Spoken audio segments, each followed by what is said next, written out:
Hello, everybody, and welcome back to another one of devCodeCamp's spotlights of our graduates. My name is Carl Peterson. I'm the social media producer, and I'm here with one of our graduates who has had a very big week, a very big year, and we're very excited to discuss a little bit further. But before we do all that, I think we should start with introductions. So, what is your name? This is a three-parter. What is your name? What's your current job role? And when did you attend devCodeCamp? All right. Well, my name is Matt Keplinger, and I've accepted a role as an IT applications developer at Gulfstream Aerospace. And I attended devCodeCamp from late July to late October 2021. Fantastic. And the aerospace, the Gulfstream aerospace job was very recent, correct? Correct. I just signed the offer letter like last week. Well, congratulations. I know that at the time of filming this, we put you on social media yesterday. We share when our alumni gets new positions. So I know this is big and fresh. So congratulations. That's a really big deal.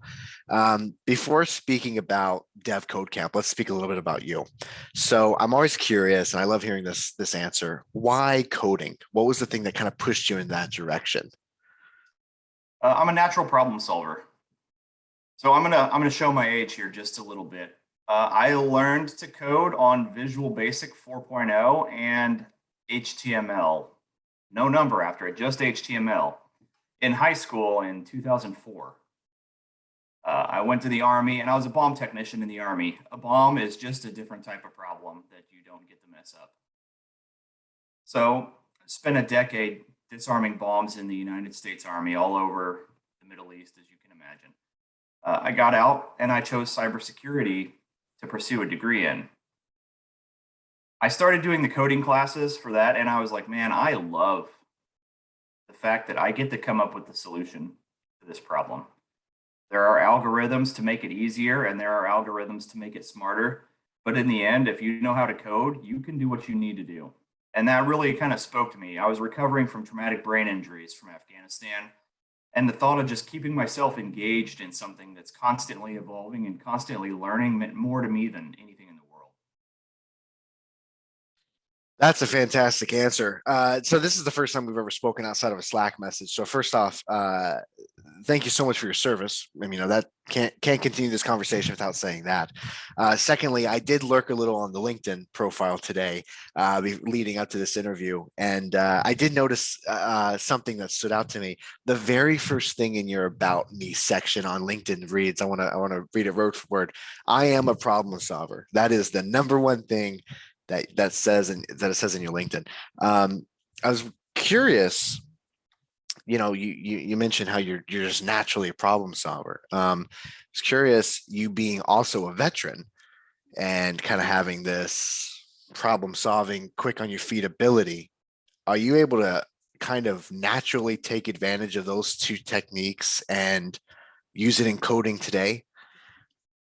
Yes. So I would say that for all the negativity that comes with military service, I have nothing but positive things to say, regardless of my injuries. I loved serving my country. I loved what I did. I loved disarming bombs. They don't tell you you have to, you volunteer for it. And it takes a certain type of person with a certain mentality and a certain aptitude. Um, I would go out of my way to find problems that other people wouldn't touch just so that I could figure them out. And transitioning those skills into coding, it was easy. It was easy to say, hey, what tool do I have in my toolbox that will allow me to solve this problem the best? At my previous job, I was an analyst and I didn't have all the tools I needed. That's why I decided to take a coding camp. And now I look at my toolbox.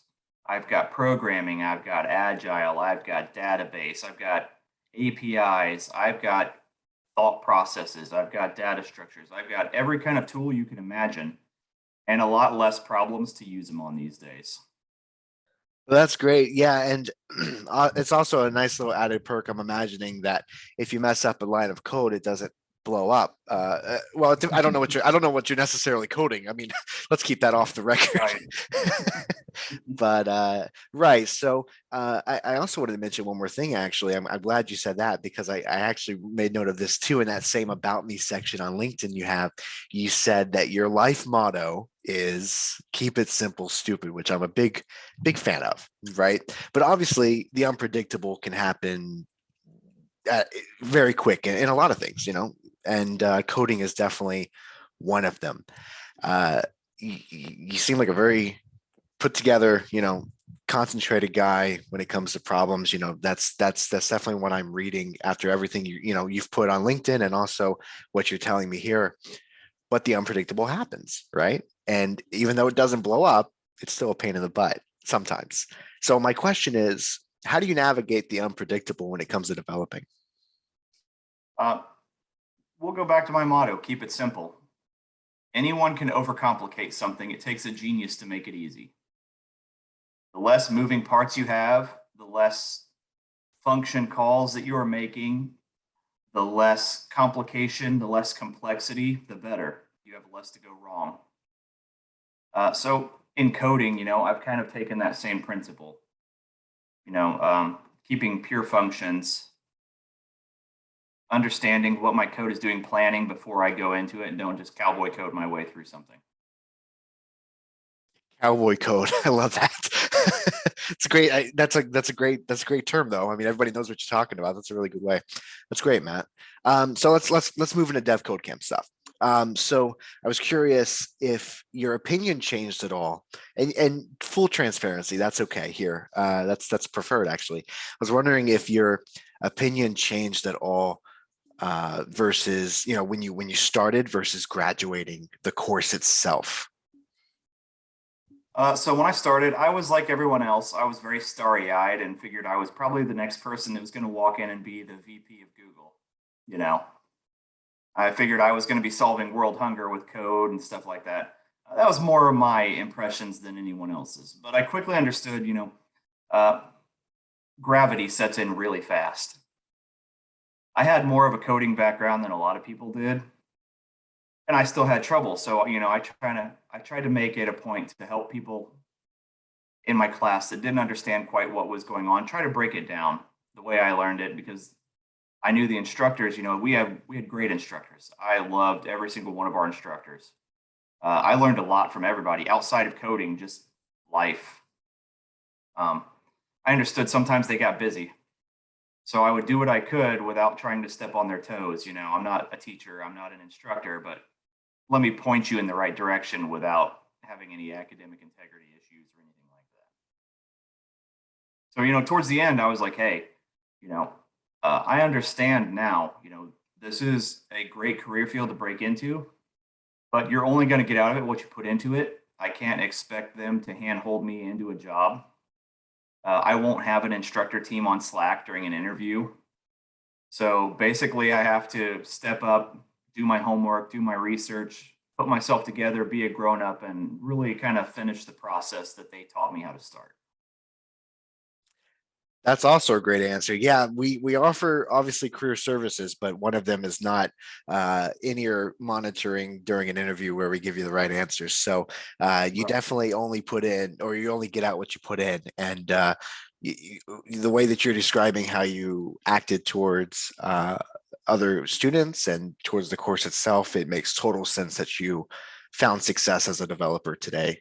Congratulations again on that. I Thank was you. curious. So you mentioned you're welcome. I heard you. I didn't want you to think you mentioned that you started in HTML. HTML, nothing. HTML, that's it, right? No numbers. Was that the last time you touched code up until devCodeCamp? Yeah, the last time I had done any coding, computer programming had been 2004. Okay. Right after I left the army, or right after I left high school, I'm sorry.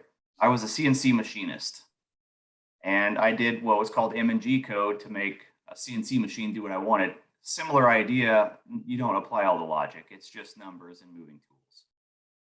But yeah, until I started college, I hadn't been coding.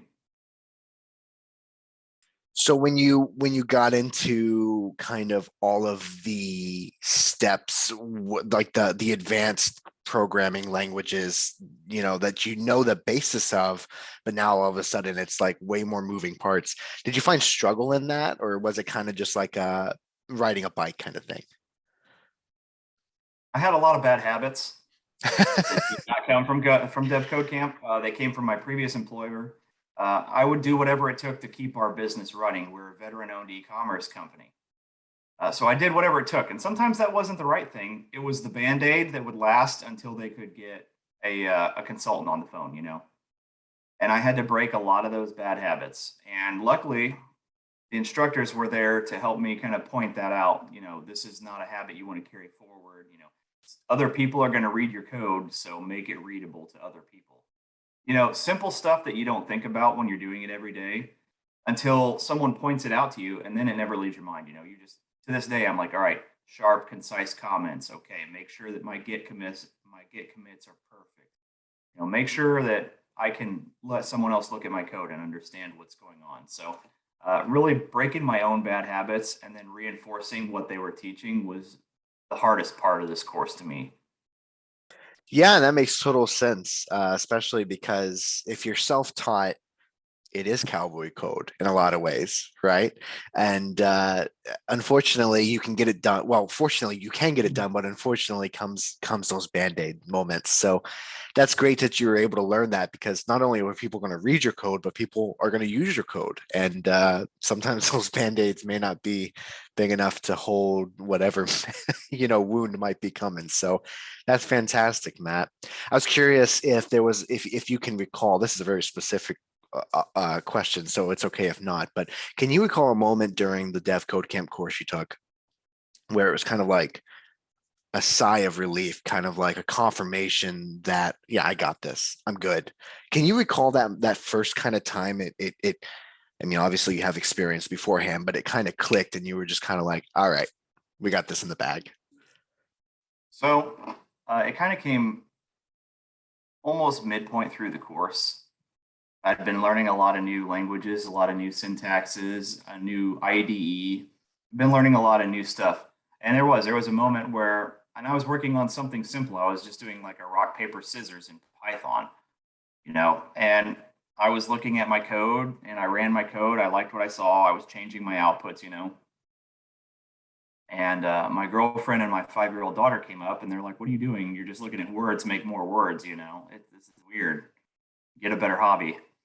And I explained to them, and I was explaining to my 5-year-old daughter what the code was supposed to do, and then my daughter is like, okay, so it's looking at this to make a decision here.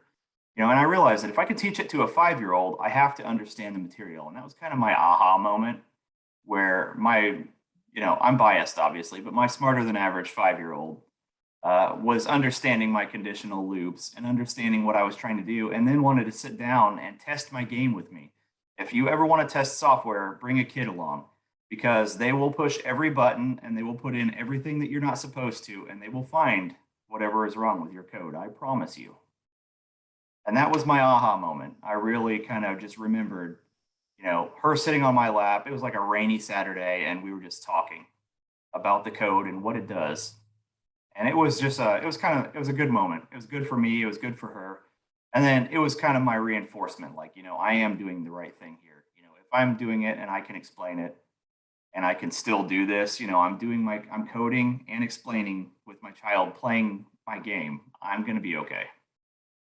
That's a great story, really. And I have a feeling that after this video goes live, the average age for QA testers are going to drop down to 5 to 7, because you have a really good point. I'm also very excited for her to be our president.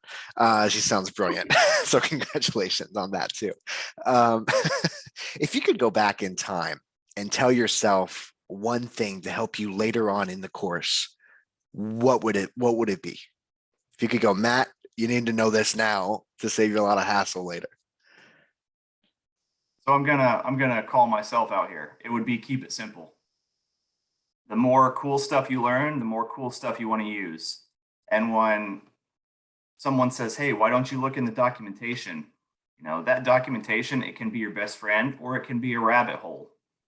And it was a rabbit hole for me, I would wander, and next thing you know, I'm looking at the code and I'm like, okay, my code is so complicated that I forgot what the project is. I'm looking at my user stories and seeing, how far astray have I gone? And I'd have to kind of undo about 30 minutes worth of work at a time and just say, hey, stick to the plan you made. The plan made sense.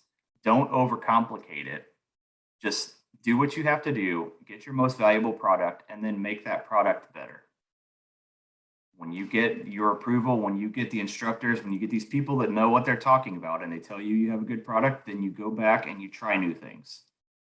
But until you've got someone telling you that until you've got a knowledgeable person or at least a second set of eyes saying, hey, this makes sense, don't go breaking things to make them better. That's Unless you good. know it's truly wrong. I'm sorry. Right. No, you're fine. That's great advice. Just in life, really. The keep it simple, stupid is such a it just covers all bases, right? But especially in development. It's a really great example of what you just said because you learn all of these things and obviously you want to implement them. And you learn maybe later on that you don't necessarily need to implement them. You just need to have them in your toolbox for when you do need to implement them, right? So Right. kind of knowing that balance is a wonderful thing. And sometimes you got to find out the hard way and undo 30 minutes worth of code. I was curious what your favorite part of the entire dev code camp process was.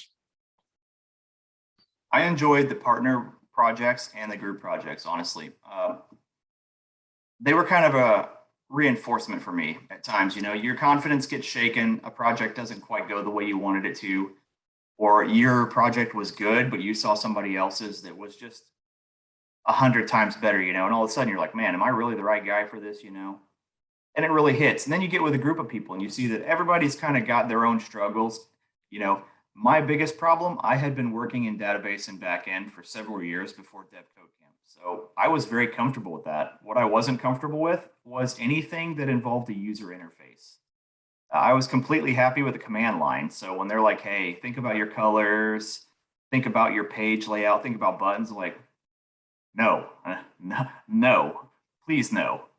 But I worked with people that had great ideas and understood those concepts that kind of beat it into my head. Like, hey, this is better than a command line. We promise it won't hurt you. So, getting that variety of experience, getting the variety of people with different problems they were having, and then reinforcing what you know because you're teaching it to someone else. And it was the group projects they were amazing for what they brought when they brought everyone to the table. When they really brought everyone's strengths and weaknesses together, you could see that, you are not a one person solution to every problem. It really drives home, you're going to be part of a team.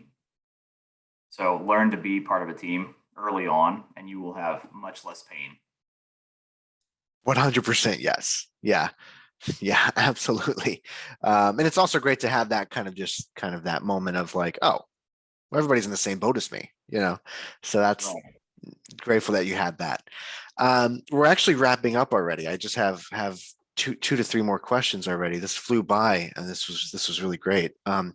So we mentioned, or I mentioned at the start of this, that you've had a pretty successful year and week. Obviously, we talked about your latest news as far as the role you've recently gotten. Congrats again. We're thrilled to see that. We're thrilled to post it on social yesterday, and we're big fans of that. And you, seriously, we're cheering you on.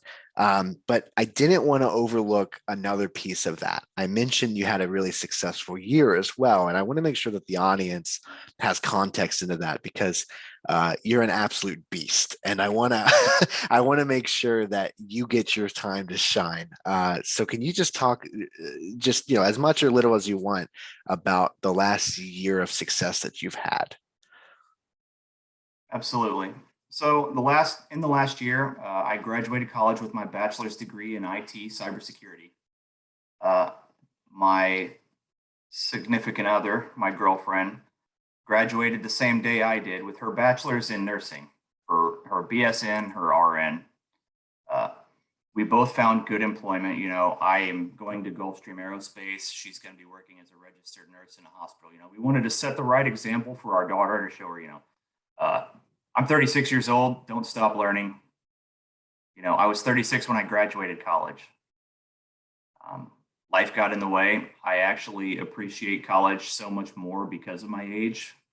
I can tell you that when I was 18, I was not mature, smart, or responsible enough to take this seriously. I mean, the experiences that I got, I was so much happier to get them. I was so much happier to share them with my family. And now we've kind of driven this environment in our home since the coding camp, since college. With my daughter, we pick one thing every day and we learn a new thing. If she has a question, let's look it up. Let's learn how to vet our sources, but let's look it up. And we've really changed the environment from what I grew up in. When you had a question, it was, hey, go play. Now I sit down, let's look up whatever you need to know. Let's get the right information. You want to learn how to do something? I mean, my daughter wanted a sewing machine for Christmas, so I got her one. We're learning to sew together. And, it's just reinforcing that, never stop learning, keep your brain active. Your brain's your most powerful tool. Don't let it go to waste. Don't just sit there and vegetate, playing a game. There's time for that too, but learn stuff. So we're really reinforcing that, looking at continuing education, looking at some of those options and stuff like that. That's really inspiring. You've had a really big year, and very well deserved. It's a big reward after a lot of work that I can only imagine went into it. Right. You also mentioned you said you were 36. Is that correct? 36. Correct. Okay. So recently we've talked a lot about devCodeCamp. We've talked a lot about it's not too late to get into development, because that's sometimes a discussion, especially when you see the average age of Silicon Valley people. They're young. They're really young. This is not a question I had. This is impromptu. I said I had about 2 to 3, so now let's bump it up 1. My question was, being 36 and now kind of starting, I'm putting air quotes, starting your professional career in a lot of ways, at least as a developer. I was curious on, did you initially have second thoughts just directly because of your age? Did you think, oh, I can't get into coding, I'm 36 or 35, whatever you were at the time? Or is that something that totally didn't happen? No, it happened a lot. So I left the military. I was 31. I was medically retired, injury sustained in combat. I was hit by a rocket. And when you hear everybody tell you, you're not going to be able to do this, you're not going to be able to do this, oh, you're going to have a hard time doing this, and they're just teaching you how to file the paperwork to get handouts, that's not the kind of person I am. So I was determined that I'm going to do something, if anything. And I mean, it really hit me in my psyche for a while. took took entry level jobs doing things that I wouldn't normally be comfortable doing. I was a security guy. I worked at a store. I was folding T-shirts and putting them in boxes. My confidence was shook. Even in college, I was like, this may not be the best idea, but I fought for these benefits, so I will make this work. And my daughter changed my mind about a lot of things. Like, I'm gonna step up and do the right thing. She's not just gonna see her dad, accept and settle. I don't want her to settle, so don't be the bad example, be the right example. So, during coding camp, not so much, because you're in such a tight-knit environment, that everyone's kind of pushing, you're kind of motivating each other along. Afterwards, yes. I had a couple interviews where I was told I wasn't a good culture fit for companies. And I was like, man, am I a jerk? Or, what's the deal here? And I realized that through some of my answers and the way they asked me the questions in the interview, I started doing, hindsight's 2020. I started looking at what they said. And I'm like, oh, wow, I sound like an old man here. Like, yeah, I'm not a good culture fit here. Not unless they want an old man, like in the corner shaking his coffee cup at people. I guess I need to really reevaluate. So I started tailoring my job search to some companies that were more to my speed, places that had a lot of military retirees, government people. I fit in with them. We're all the person shaking the coffee cup at each other. It's just, it's harmony in its own way. So to people that think that your age is holding you back, I would say don't. Um, when you start searching for jobs, look for jobs in companies with names that you recognize, honestly, to start. And then look at who they follow and look at that. And you just kind of build your own network. Not all of us are going to fit in with the 22-year-old developers at Google. It's a very nice dream, but there's going to be some friction. So you kind of look at that, and if you don't want to, if you want to do something different, by all means, do it. But don't let your age be the determining factor. Really get in there, let your skills be the determining factor. Decide if this is something you want to do. Some people can do it and just don't want to, but you never know unless you try. I say, don't let your age hold you back at all. That's wonderful as well. I feel like I've said that as a reply to everything you've said, but it's true. This is a lot of insight and very inspiring. And I will say that works both ways, right? The age thing. Someone that may think they're entirely too young to get into something may feel the same thing. So that's great advice across the board. So thank you for that honesty, because sometimes I know that it could be a touchy subject because it sucks sometimes, but I'm glad that you figured that out, as I'm sure you knew you would, because that drive. Matt, last question, which is, if anybody was watching right now and they were right before making a decision on what to do, as far as like, should I join a devCodeCamp course? Should I approach developing through a boot camp?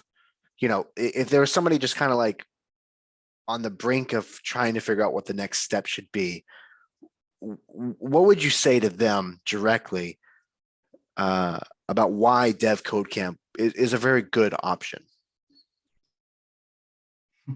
So you're going to find this ironic, and it's not prepared, but I actually just had this conversation with a previous coworker who is starting devCodeCamp.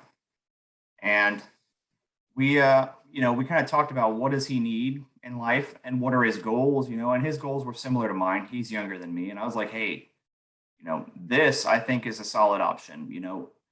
What do I think he's going to be the most successful at? I worked next to the guy for a couple years. We knew each other. We knew each other's kids. We know. I'm like, hey, I think this is a good option for you. Some people, they've got the time and the patience to sit through a 4-year program in college.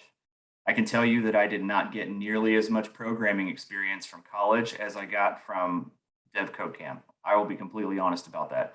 If you want to know, try some of the free online tutorials and stuff and decide, make your decision based off of what's best for you, and you won't regret it. If you like coding, but you can only do it 10 minutes at a time and then you need a day off, you may not be a coder. If you're like me, I'm looking for stuff. I take apart stuff in the house that works just fine just to figure out how it works. So this is really a better outlet than taking apart the toaster for the 4th time. So for me, it made sense. I work on cars, I work on firearms, I build stuff with my daughter, I do computer building, anything to keep my mind engaged. Pick your priorities, pick what you want the most. If you're looking for an immediate return on investment, I would say go this route. If you've got time, I got a lot of value from college that I took into devCodeCamp that really helped me.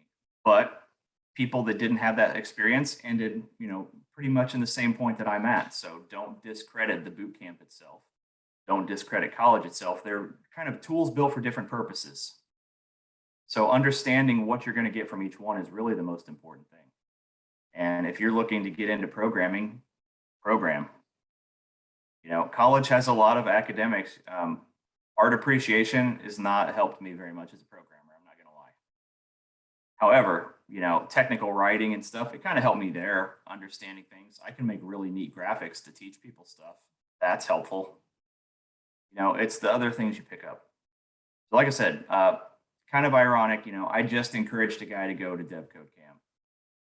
I told him, I have no regrets. I laid it out for him though during my job hunt. I showed him, how many jobs I'd applied to. I showed him some rejection letters. I'm like, you gotta get some thick skin. You have to understand you're not the only one applying for a job. And you have to understand the reality of the situation is, I was applying to jobs. I was researching companies.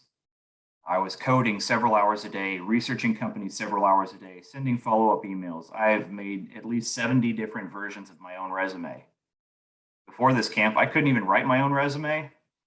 Now I can whip one out, and I say that loosely. They're all developer jobs, so it's all based off a similar skill set, But I can look at these job listings, and it's like the keywords just kind of like jump out of the screen at me, So I don't know if that was a good thing or a bad thing. I mean, it got me a job that I really liked, and I'm happy for that. But I guess weigh your options, evaluate what's best for you, and then take action on it. But don't second guess it. You have to fully commit yourself. It's very strenuous, and you have to be there mentally and physically if you want to succeed. Matt, that's all I have. Is there anything you want to add or anything like that? You don't have to at all. I was just making sure that there was nothing that we skipped over. I'm good. I feel like you guys have listened to me talk enough. No, absolutely not. We're just getting started. We really appreciate you, and we absolutely love seeing all of your success. So thank you so much for doing this. We really appreciate it, and congratulations on everything. Thank you very much. Absolutely.